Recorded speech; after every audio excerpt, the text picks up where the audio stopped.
For every loved Clover Boy out there, there's also one hated by everyone. Starting with Ray. He's from Taiwan and has been in Kai's circle since 2023. They met by pure chance in a 7-Eleven in Japan. Yo! What's good, bro? It's my dream. It's your dream? Yeah! My boy! Got it. Huh? Got it. Got it? Got it. Got it? Yeah! That one moment went viral and changed his life. Ray started showing up in Kai's streams, and the friendship became real fast. Real enough that in June 2024, when Ray graduated back home, Kai flew all the way to Taiwan just to be there. Yeah! Of course, Mama. That's right! That's my boy! Ray eventually made the move to America, and Streamer University put him on the map. From day one, he made himself known. He was just being Ray, and that was more than enough.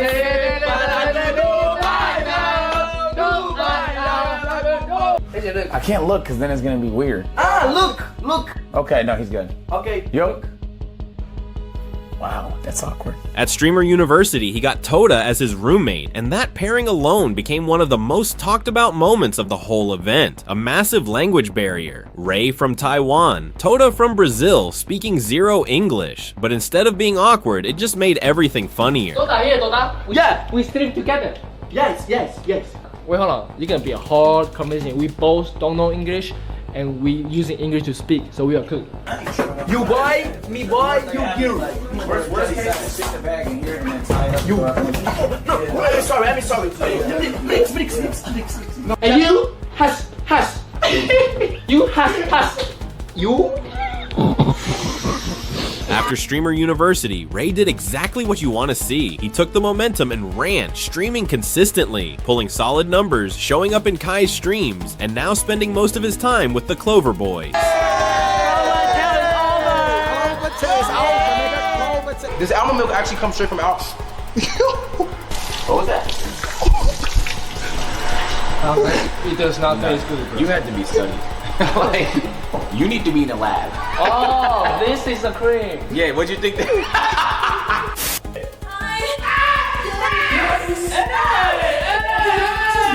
Eventually even getting picked as a presenter at the Super Bowl. Okay, that's a good pass. I'm good above, check out everybody doing so far. Mentally, emotionally, physically. I mean, Spain 1 if you're a boy. Spain 1 if you want me to play. Spain 2. Should I stay the out? In a group where some members made things incredibly complicated, Ray just keeps it simple and keeps winning. And the Streamer Award goes to Ray Asian Boy!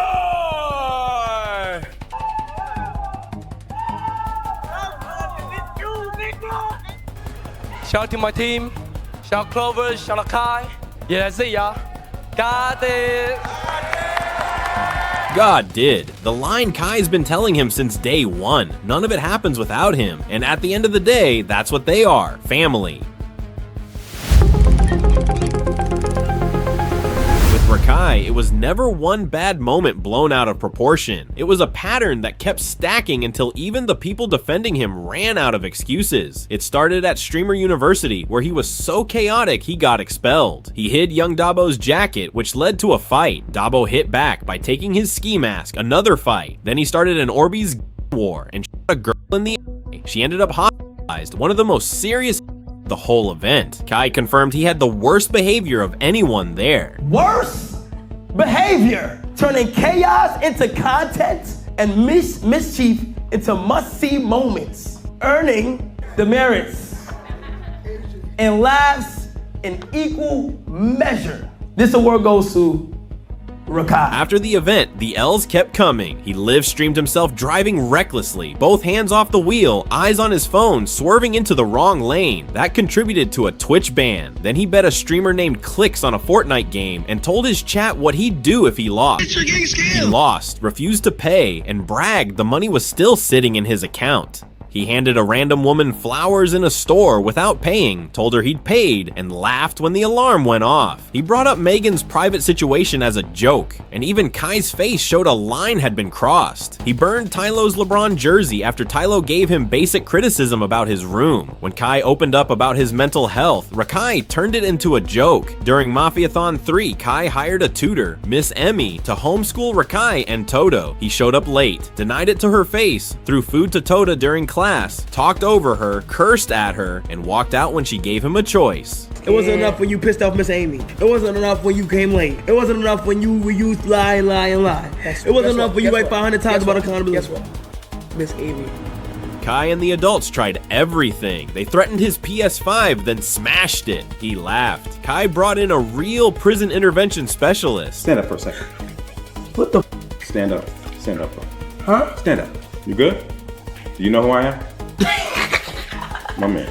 You know what I mean? Really, dude? Really? He went to Kevin Hart's house as a guest, started chatting up Kevin's daughter, and when Kevin checked him in his own home, Rakai told him to chill. Kevin almost jumped him. At 17, he started publicly dating a much older adult creator in front of a mostly younger audience. He walked into Walmart with Ray asking minimum wage employees for money as a bit, got warned by security, got told they were calling the cops, and acted confused, like consequences were a foreign concept. Then there was the young fan. Out on an IRL stream, a kid walked up proudly to say his dad had been grinding YouTube for a year and built up 1.2 million subscribers. Before he could finish, Rakai said, Oh, that.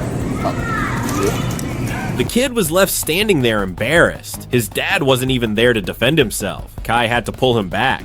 Come on, feel inside yourself. Come on. What? Come on, bro. Have some respect. I was trolling outside. I was playing around. Just killed that man's dream. He laughed at a man who appeared to be homeless eating alone in public. That clip went so viral, MrBeast tweeted he wanted to give the man $100,000 to get back on his feet. And when Kai and Gigi broke up, Rakai went live and told her life was over. Gigi sat there with more restraint than most people would have, even hinting she knew things about him she could expose, and chose not to. Tota's story hits different because of where he started. Before Streamer University, he was grinding in Brazil, doing late-night IRL streams for a couple hundred viewers. Zero English, no connections, no real path into the circles that change his life. Oh, I don't speak my francês, bro. My friend. What's up, my friend? E aí, meu amigo G? Yeah, bro. What's up, my friend? E aí, meu amigo? Yeah, bro. But what he had was energy. Real, impossible to fake energy that jumped through the camera no matter what he was doing. And that's exactly what caught Kai's attention when he went to Brazil. Which? Tota. Oh, you streaming? Oh! It's streaming. Okay. Oh my God. One day I will meet you and have fun with you, brother. Hey, today's your day, my boy. Today's your day, my boy. A few months later, Tota was on a plane to Streamer University as a wildcard pick, walking into a room full of established names, still speaking zero English with nothing but vibes.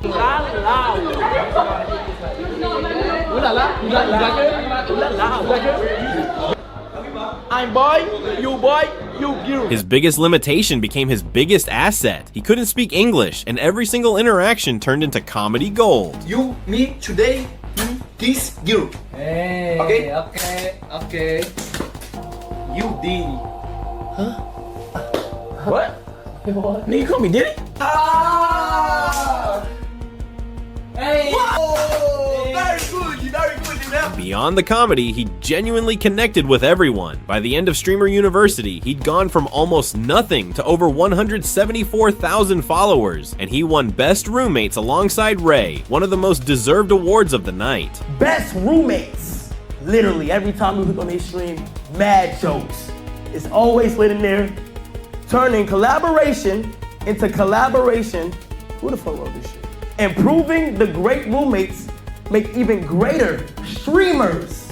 This award goes to Ray and Tota. Every stream. Since then, he's grown to close to 1 million, and he's stayed exactly the same. Tota came in with almost nothing and made the most of every second. And to this day, he's still a fan favorite. DDG. Thank you, DDG. Thank you my model, thank you my father Cenat. You the best, bro. Right now, this is what the internet thinks of Reggie. You know, Reggie, that streaming used to actually be funny. Now, every time I see him in a clip, he's saying how he doesn't know another who's relevant and how much money he got. And I always say that time tells all when you trying to say whether or not you made the right person. Before any of this, Reggie was a Baltimore kid making skits on the corner of his block because he couldn't be too loud inside his mama's house. I start running, but I heard a shot go off like bang, bang, shebang. Third shebang, John was dead. I come back, his father was gone. Oh my. After that, I already was home. He and his boys filmed whatever they could, pooling what little money they had. That was the reality before any platform, any house, any opportunity. Then at the lowest point of his life, when he was on the verge of quitting everything, Kai texted him, not money, not a contract, just keep streaming. Why would you try to save my life at the last second, bro? Like, that's crazy. I'm on some whole other, I'm done with this. And this nigga actually talking about keep streaming. So I'm like, God must think I'm one of his strongest soldiers. There's no way this shit's happening. You get what I'm saying? It's like too good to be true type shit. I said, come get a real young out the trenches. I don't want no money, nothing. Just give me the platform on my soul. On my soul. That's all I said to him. I told him. And Kai went further. He bought the Clover House, fully funded, gated, security at the door, set up for Reggie and his boys so a group of young men from the trenches could build something at a level they'd never had access to. From a corner where he couldn't make noise, to a property where brands come to film commercials. Reggie got the chain, made music, showed up in deals. Everything he asked for was materializing. Then the money settled in, and money doesn't change you. It unlocks what your circumstances never let you get away with. When you have nothing, you can't afford an ego. DDG saw it before anyone. Me and Reggie was dorms, man. I thought we was homies. I get on the internet, you say my music trash just because I said, if you click on the Cash App link, that's your damn fault. Reggie the type of like, this is why I ain't gonna do this. This is another reason why I ain't gonna do this. He the type of like, hey, that's why your shoes untied. He'd be like, oh, that's why your granny died. And then it goes from a regular joking matter to a f***ing, nah, now we got a box. Now we got to fight. Now we got to do all this other shit. And that same energy kept showing up. He started a beef with DDG that went nowhere. Then he and Rakai destroyed each other's setups over a water fight, with Tyil stepping in to explain what actually happened. Oh, it's mad. Random niggas here doing mad shit, king. Yeah, man, it's doing my setup, king. What the f? Since earlier before we got on stream, I told y'all niggas chill. It's mad. Random niggas here just doing mad shit. Like they cannot do whatever in here, bro. What the f? The problem started because Reggie said somebody in his room. Reggie said somebody in his room. I guess he had an inside source. He threw water on Marty.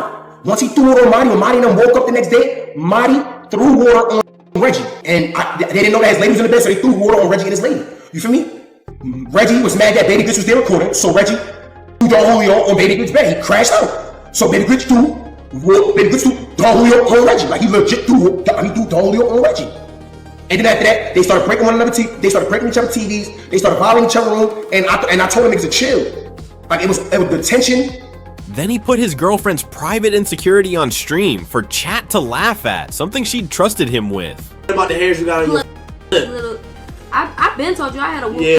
Oh shit, I don't Mr. give a fuck. Mosby. I don't give a fuck. You don't.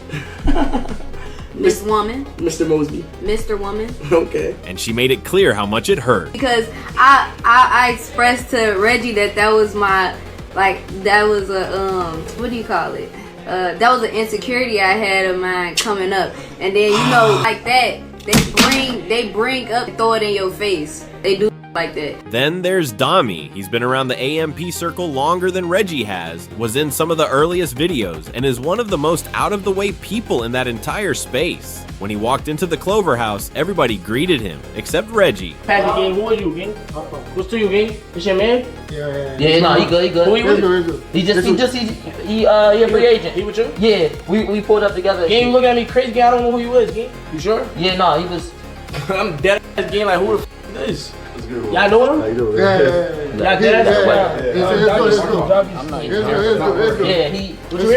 And there are photos of Reggie at previous events where Dami was there. He knew the face. He just decided Dami wasn't worth acknowledging on camera. When people told him to apologize, this was his response. Somebody said you need to apologize to Dami, bro. That's a grown man. I'm not apologizing to that nigga, bro. All he had to say was, yo, I'm with AMP. Feel me? I was just so confused. It was like I seen him before, but I couldn't put the name on it. So it was like, do you belong here or do you not belong here? Do you belong here or do you not belong here? Then it's like it was mad moving in and out the crib. Gang. All he had to say was, yo, bro. You know what I'm saying? I be with AMP, gang. You feel me? I don't know that, bro. Tyil's story at Streamer University is one of the most heartwarming of the whole event, because while everyone else was focused on themselves, Tyil was focused on everyone else. He's from New York and has been with Kai for years, not a stranger who snuck into the circle, not someone handed an opportunity out of nowhere. He's been around long enough to build real relationships, and that showed up in everything he did. While Rakai was getting people hospitalized and starting fights, Tyil was cleaning up after his messes. When Rakai and young Dabo got into it over the ski mask, Tyil stepped in, calmed both of them down, got the mask back, and ended the beef. And later, when Reggie and Rakai fought, he was the one who checked them both. Bro, wait, stop playing with me, bro. He's my little bro, bro. Come on, bro. Trying to break it up. Dude, that's my dog. Bro, let me just choke, bro. No, I'm saying, but bro, he used to really be in my crib living with me. Let me just choke him, bro. Relax, bro. Let me choke him, bro. But it wasn't just breaking up fights. Tyil went around the entire campus helping everyone who needed it, promoting people's platforms, raiding small creators with his own audience, going room to room one night, just making sure people felt seen. How you feeling, my boy? Tyil, I never seen my room. What room you in? 516. Alright. And it was made official at the ceremony when Tyil won the biggest award of the whole event, Best Student, one of the most deserved moments of the 4 days, and nobody in that room questioned it. Valedictorian, demonstrating academic excellence, earning top honors among their peers. This award goes to Tyil James. Oh man. Man, I don't even got a lot to say, man, because actions speak louder than words. Y'all already know what's up with me. I feel like I did enough talking this week. Now, there is one thing the internet clowns him for, and it'd be dishonest not to address it. Tyil glazes.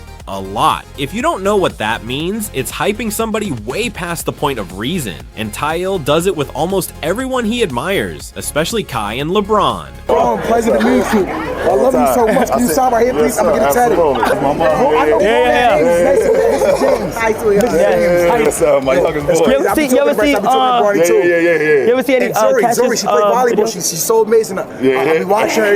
She's grown up so fast. He's also caught criticism for doing too much, inserting himself into moments, being loud when the situation called for him to sit back.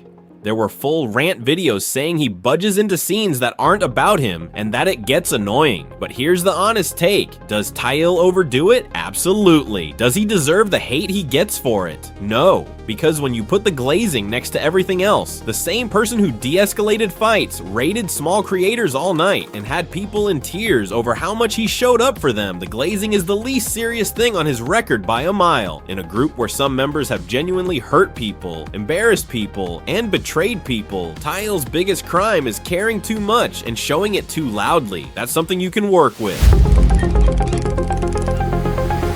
Dez is one of Kai's close friends and a core Clover Boy, and he's always come across as loud, volatile, and quick to escalate. The crashing out was never a secret, even his own people admit it. But there's a difference between crashing out the way everyone in that space does, and the specific situations Dez got tied to, because some of it was genuinely serious. The first is the Streamer Awards. During the show, a streamer named FanFan made a joke comparing Kai to Diddy on the mic, and a lot of Kai's people didn't take it well. During the intermission that followed, a streamer named Stocks Guy went to the bathroom and claims he overheard someone come in and start talking in a way he described as deeply disturbing. I go down, I go down to the bathroom. As I walk in the bathroom, I hear somebody come in and go, "Yo, that man, that toss that. Well, I'll get teeth out. How's she gonna with no teeth, man? That you the think she?" And I was like, "Oh my god!" And then he started saying some. I don't want to repeat it about some things that are wise that he's gonna do. And I'm thinking to myself, dude, this guy really, I thought it was a. According to Stocks Guy, the person made a crude, violent comment about a woman, then said things dark enough that he genuinely considered alerting someone. He didn't name anyone at first, but suspicion fell on either Tyil or Dez because both had been upset about the fan joke and neither was in their seat. Tyil quickly denied it, saying he and Dez weren't even in the bathroom at the same time for it to have happened the way it was described. He was not talking about me. Move on, because I ain't gonna lie, first of all, me and Dez was never even in I went to the bathroom one time, and me and Dez was never even in the bathroom with each other. So y'all saying two names that it's no correlation because me and him wasn't in the bathroom with each other, and I didn't even speak about that situation. And I went to the bathroom before that even happened. After seeing more clips and context, Stocks Guy came back and said he was 99.9% sure it was Dez. Once that started circulating, old clips of Dez resurfaced, footage of him crashing out and talking about putting hands on people. 10,000. I'm gonna play with my man Cenat. I'm gonna play with they f***ing life. For nothing. Why would all of them? I Snapchat both of them bitches. What you gonna do to me? Nothing. On my dead grandfather, I was. Excuse me, it's a pool party. Duke Dennis will be there. What? Duke Dennis? Yeah. He need to be with his kids. Oh. Come on, he do be with his. It's hot outside. Y'all don't boost. Please though, that's my man. You look like Duke Dennis. I'm at work. I'm not. You sad, man. Are you drunk? Damn. Crazy. Dez flatly denied it. According to him, he was angry about the fan joke because he felt she was disrespecting Kai, and what he actually said was a crude joke, not a threat. He insisted Stocks Guy either misheard him or twisted his word. You can tell him what I said, fam. I don't give a f. I never said that. That is I lie. I don't know your character. I don't know how I was raised, how I was brought up. But where I come from, we do not lie on people and destroy people's characters. I never said none of that. First of all, talk around. The only was when we in the street at the churches, we talk back at my talk. I'm not body, especially a female. I was in the bathroom and I said, "Yo, gang," she was my man Cenat, and I said verbatim to Ralphie. But then came the situation that did even more damage to his reputation, the Gigi situation. When Kai and Gigi broke up, it was obviously sensitive, and Dez, as one of Kai's closest friends living in the house Kai built, should have been the last person to make it worse. Instead, he got caught sliding into Gigi's DMs with a message that instantly became a meme. You're so epic. And it wasn't just the DMs. He got caught liking her pictures on Instagram days after the breakup, not weeks, days. And instead of addressing it calmly, Dez went on Instagram live and completely crashed out. Real niggas, I'm the realest nigga ever, gang. Sure. I'm not even the internet nigga no more. I'm not streaming no more. That's where I'm up again. I swear to God, somebody gonna get. I'm gonna put the bat or check right here with somebody head. Threatening people, saying he was done streaming, saying he wasn't scared of anyone, a full public meltdown over social media comments. And crashing out like that didn't make him look innocent. It made him look reactive, like someone who knew exactly what he'd done. Because as people pointed out, you don't accidentally end up in your close friend's ex's DMs. You don't accidentally like her pictures days later, and you don't crash out like that if you have nothing to hide. The broader picture with Dez is that, by every account, including from the people who called him out, he has a good heart. But good character and bad behavior can live in the same person, and Dez has shown that when he's emotional or feels disrespected, he doesn't yet have the tools to handle it without making a bigger mess than the one he started with. Kai's got some walking time bombs around him, and Dez is right at the top of that list. Then there's Punga. Honestly, after everything that just came before, Punga feels like finally being able to breathe. Because in a group where almost every member has at least one moment that made you question their character, Punga has none. Not one. Punga! Oh yeah, we got you a gift. Chris, you got me a gift? You got me a gift? Hey, let's do it! Born in the Bronx, Jamaican American, 25 years old. He calls himself Mr. Shake the Room, and that tells you everything. His whole brand is dance content, comedy, and just being one of the most naturally fun people in any room he's in. At least give me You shut the. The last time you really had camera? Like, be honest. When the last time you had in the USA? You didn't have last time. I mean, LA. My son do his thing. Like, for real? With some bad shit? You know how he be getting bad shit? Stop doing that. Bro, stop! No shortcuts, no controversies. And here's the wild part. He's a Clover Boy. He's been in the middle of every bit of chaos that house has produced. All the beefs, all the drama, all the crashing out, and somehow not a single piece of it has ever stuck to him. He doesn't start fights. He's never in a scandal. He's never had a moment resurface in a bad way. He just shows up, brings the energy, dances, and keeps it moving. In a house full of walking time bombs, Punga is the one guy you never have to worry about. So that's the most loved versus the most hated Clover Boys. Subscribe, drop a like and a comment, and we'll see you in the next one.